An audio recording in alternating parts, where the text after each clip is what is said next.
The way you handle Q&A after presentations can really shape the way everybody looks at what you just said. So it's important to get right. And in this video, we're going to look at how to handle direct questions with direct answers.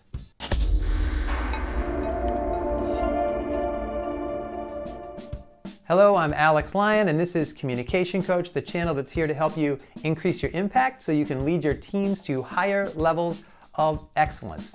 Today we're going to unpack how to answer direct questions directly. Everything that I'm talking about in this video comes from a wonderful book by Alan Weiner. I will put the link in the description below. It's called So Smart But, and it's a fantastic communication and leadership book. I also know Alan. He was my mentor starting about 20 years ago and really helped me get my start in the area of communication consulting. So thank you, Alan.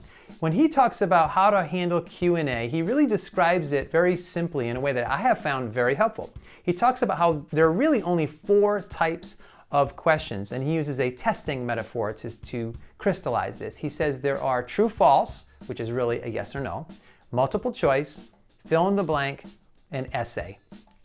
We're not going to go into how to answer essay questions. Those require a little more sophisticated style of answering. However, the first 3 questions are the most common, and they are all direct questions. And the tip is this: direct questions require direct answers. You want to be concise. Concise sounds confident. Concise means about 1 sentence, sounds a little bit like the headline from a news article.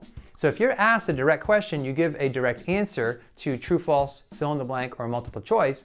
And there's an old scene from Hunt for Red October, great movie, and Alec Baldwin is playing Jack Ryan in this film, and he's getting some advice from James Earl Jones. Jack Ryan's about to give a briefing to some really high-level people, and James Earl Jones says, "You're liable to be asked some direct questions. Give them direct answers." He's liable to ask some direct questions. Give him direct answers. So when you're asked a yes, no, fill in the blank, or multiple choice, the first thing you have to do is listen and make sure you're hearing a direct question. And if you are, give 1 sentence. Give a yes or no, or fill in the blank, and then about 1 sentence worth of detail, and then put a period at the end of it in your mind, and then zip your mouth. And that gives room for the next question. So let's give a little quiz here. I'm going to give you 3 questions, varieties of the same question really, and you tell me, is this true, false, fill in the blank, or multiple choice? Okay, here we go. When can you have that project done?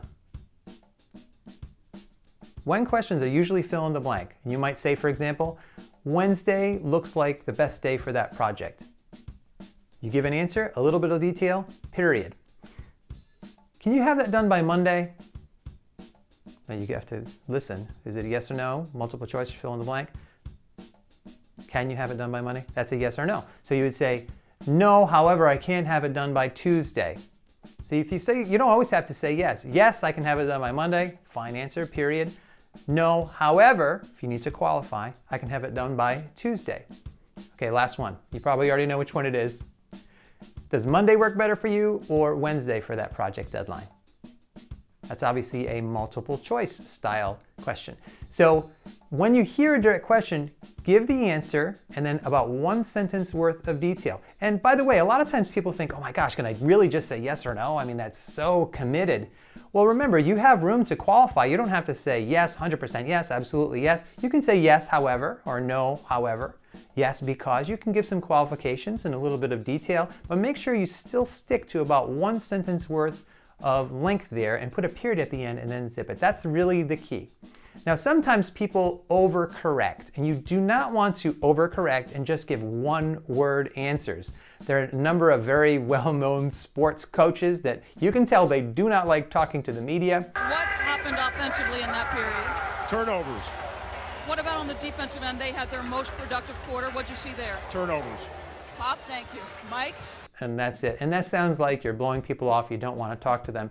But in my experience, if you give about a sentence and put a period there, people love it because you're answering their question, and that's really why they're asking it. They want an answer.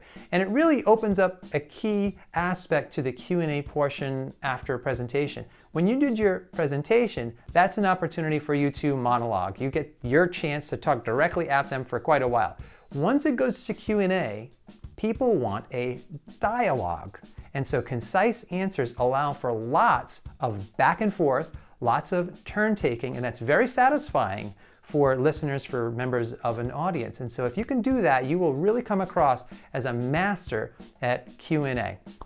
So again, I highly recommend Alan Weiner's book. Again, link is in the description below. You can probably get used copies for almost nothing, plus shipping, so go ahead and order that. And so thanks, God bless, and until next time, I hope you get to use the tips in this video after your very next presentation.